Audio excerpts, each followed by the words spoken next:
చిత్తూరు జిల్లాలో ఏనుగులు బీభత్సం సృష్టించాయి. ఏనుగుల గుంపుతో హడలిపోతున్నారు స్థానికులు. పంట పొలాలను నాశనం చేస్తున్నాయి ఏనుగుల గుంపు. చెరుకు, అరటి పంటలను నాశనం చేశాయి గజరాజులు.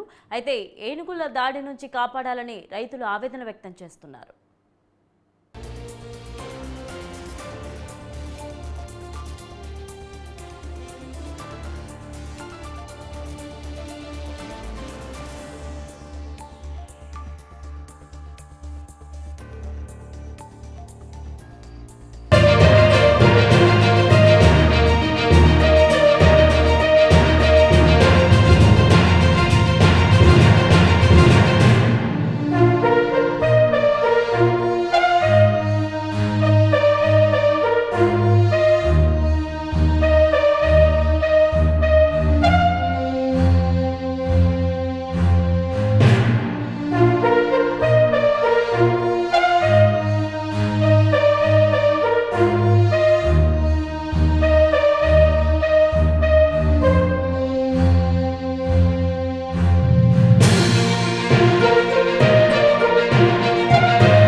చిన్న పిల్ల ఒకటి 20 మంది వచ్చినామో తరుగుతూ ఉన్నాం.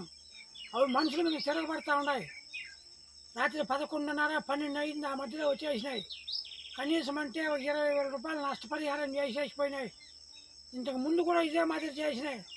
ఇంతకు ముందు కూడా గవర్నమెంట్ ఫారెస్ట్ వాళ్ళు వచ్చినారు, చూసుకున్నారు. రాత్రి వచ్చినారు, టపాసులు కాల్చినాం. ఏం చేసినా పాలావి తెల్లారిన దాకా తినేసి 20,000 రూపాయలు నష్టం పరిహారం చేసి వెళ్ళిపోయినాయి. మళ్ళా రాత్రికి మళ్ళా వస్తాయి.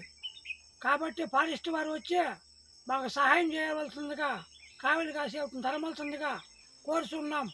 నా పేరు రాజన్న. రాత్రి 2 ఏనుగులు, పెద్ద ఏనుగు ఒకటి, చిన్న పిల్ల ఒకటి, 20 మంది వచ్చినాము, తరుగుతూ ఉన్నాం.